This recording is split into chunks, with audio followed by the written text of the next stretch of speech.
Ibu Bapak, saudara-saudariku yang dikasihi oleh Tuhan, Shalom. Selamat berjumpa kembali dalam Renungan Harian Katolik Paroki Tomang, Jakarta. Hari ini hari Rabu, tanggal 23 Juli tahun 2025. Tema renungan kita hari ini adalah mengusahakan tanah batin yang subur. Ibu Bapak, saudara-saudariku yang dikasihi oleh Tuhan, ketika saya sedang bertugas di Kalimantan, ada seorang bapak, dia hampir setiap hari selalu datang ke pastoran. Ya. Dia datang, lalu mengajak saya ngobrol-ngobrol, lalu juga membuat kopi, ya tentu saja kopinya Romo, ya. Kopinya Romo, dia buat kopi hampir setiap hari.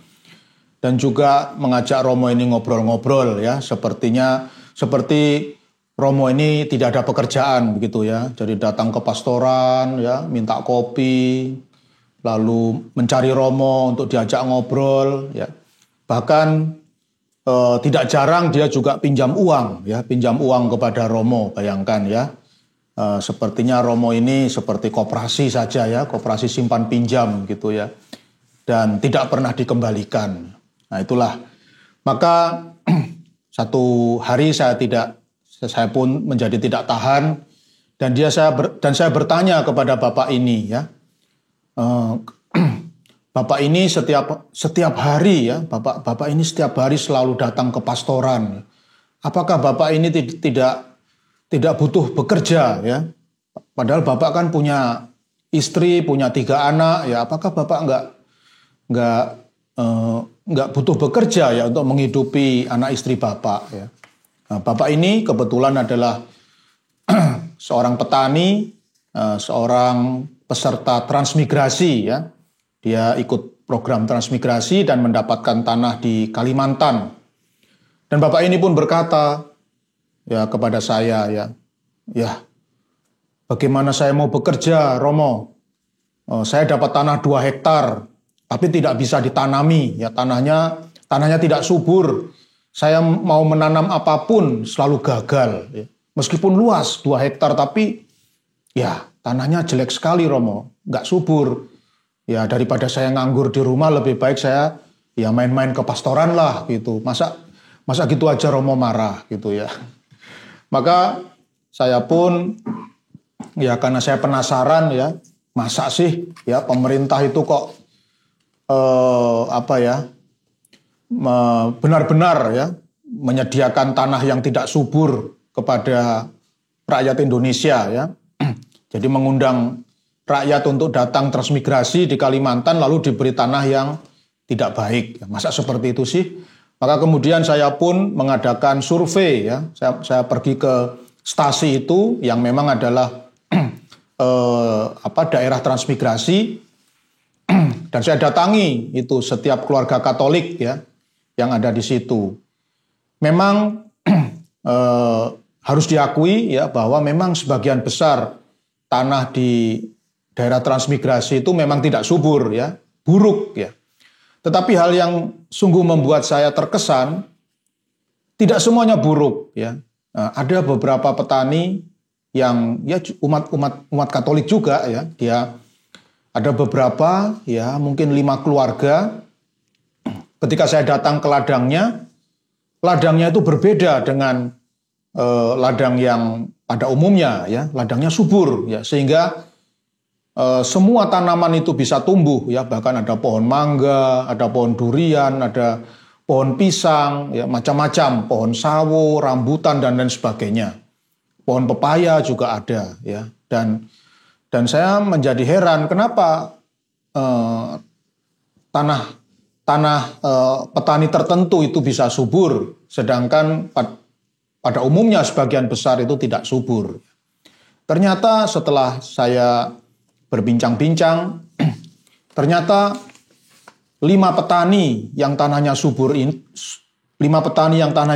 ini, mereka ini memang berjuang, ya. Mereka memang bekerja keras untuk menyuburkan tanahnya itu, ya. Jadi mereka mengaku, memang Romo, selama 1 tahun kami ini Ya seperti Bapak yang sering ke pastoran itu, ya kami ini selama 1 tahun mencoba menanami tanah kami itu selalu mati, ya ditanami apapun selalu mati. Maka kemudian kami pun ya sudah, akhirnya kami disadarkan bahwa langkah pertama yang harus kami lakukan adalah menyuburkan tanah di ladang kami itu. Ya maka kemudian selama 1 tahun kami, ya saya dan istri saya itu hanya mencangkuli saja, ya jadi tanah 2 hektar itu tiap hari dicangkuli, diberi pupuk kandang, ya kotoran sapi, kotoran kambing, kotoran ayam, lalu dicangkul lagi, disiram dengan air, ya di Kalimantan itu sungainya besar-besar, ya air melimpah, sehingga ya mencari air itu tidak sulit, ya tidak menyulitkan. Dan itu kami lakukan selama 1 tahun begitu terus Romo, cangkul, beri pupuk kandang, lalu diberi air, disiram air, dicangkul lagi. Ternyata lama-lama tanah itu jadi subur juga. Nah, akhirnya pelan-pelan ya ketika kami menanami dengan tumbuh-tumbuhan atau tanaman-tanaman yang menguntungkan, ternyata bisa juga tumbuh ya dan bahkan sangat subur gitu ya. Nah, dari cerita ini Ibu Bapak Saudara-saudari, ternyata ya kalau kita mau berjuang, kita mau bekerja keras, maka tanah yang dulunya tidak subur itu kalau kita mau bekerja keras ya, mencangkul, membajak, memupuk, mengairi, maka akhirnya bisa juga menjadi tanah yang sangat subur dan bisa menghasilkan buah-buahan yang manis, buah-buahan yang ranum dan menguntungkan gitu. Demikian pula Ibu Bapak, Saudara-saudari yang dikasih oleh Tuhan, sungguh menarik ya dalam Injil Matius bab 13 ayat 1 sampai 9 yang dibacakan dalam perayaan Ekaristi hari ini. Tuhan Yesus juga menggambarkan batin kita ya, batin manusia itu seperti halnya tanah ya. Jadi ada batin yang subur, ada batin yang tidak subur ya.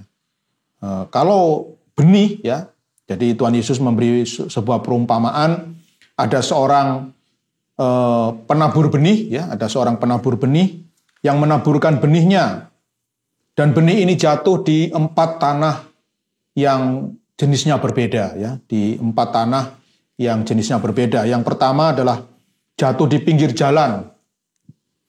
Benih yang jatuh di pinggir jalan ini akhirnya mati ya, karena burung-burung datang memakannya.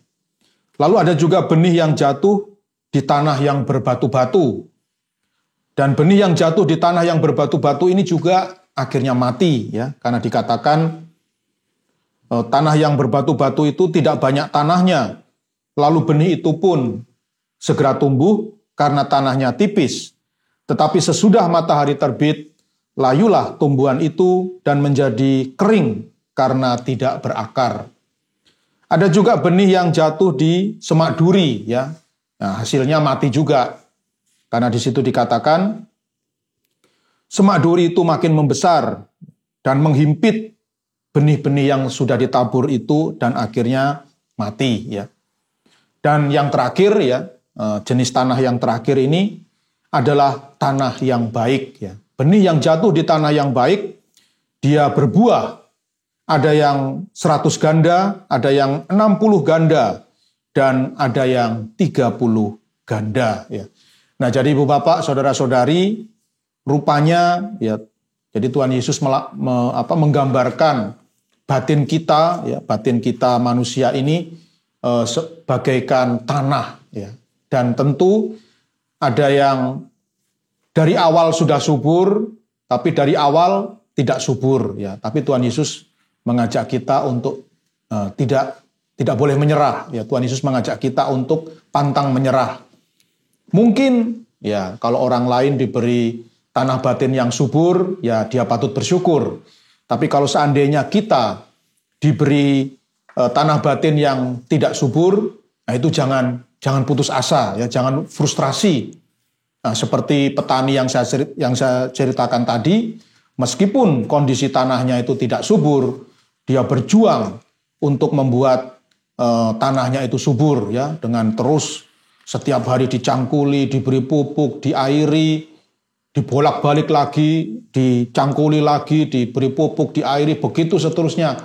Dan memang membutuhkan waktu yang sangat lama, ya, 1 tahun hanya begitu saja. Tetapi hasilnya luar biasa. Akhirnya petani yang rajin ini bisa menuai hasil yang sangat menguntungkan. Demikian juga dengan kita, Ibu Bapak, Saudara-saudari yang dikasihi oleh Tuhan. Setiap kita punya tanah batin, ya, mari kita olah tanah batin kita masing-masing, ya. Tentu caranya bukan dengan dicangkul, ya. Nah, pasti sakit sekali kalau hati kita cangkul, ya. Tentu caranya bukan dengan dicangkul, dipupuk, diairi, tetapi caranya adalah dengan mengusahakan kedekatan, ya, mengusahakan relasi yang dekat, yang mesra dengan Tuhan. Dan itu bisa kita jalankan melalui memperhatikan doa-doa pribadi, ya, melalui doa-doa pribadi yang mendalam, melalui kerajinan kita untuk mengikuti perayaan Ekaristi dan menerima sakramen-sakramen yang lain, dan juga dengan rajin merenungkan sabda Tuhan yang ada di dalam kitab suci. Nah, semoga dengan usaha kita, dengan perjuangan kita untuk mengusahakan tanah batin yang subur, ya, melalui doa-doa, sakramen-sakramen, melalui permenungan-permenungan akan sabda Tuhan, maka pelan-pelan tanah batin kita akan menjadi tanah batin yang subur. Dan ketika benih itu adalah lambang dari sabda Tuhan, ya. Benih yang dimaksud oleh Tuhan Yesus itu tidak lain adalah sabda Tuhan, ya. Ketika sabda Tuhan atau sabda Allah itu ditanamkan di dalam tanah batin kita yang subur, maka dia pasti akan berbuah lebat. Dia akan menghasilkan buah yang banyak, yang manis, yang ranum, dan akhirnya kita juga yang merasakan berkatnya. Kita juga yang akan menerima hasil dari perjuangan, dari kerja keras kita, dari perjuangan kita yang tidak kenal putus asa. Semoga dengan usaha keras, dengan kerja keras untuk mengolah tanah batin kita pun boleh menghasilkan buah-buah rohani yang banyak, buah-buah rohani yang baik. Dan semoga dengan demikian hidup kita pun boleh dipenuhi dengan sukacita, damai sejahtera, ketentraman, dan kegembiraan yang meluap-luap, yang tidak pernah akan hilang. Tuhan memberkati.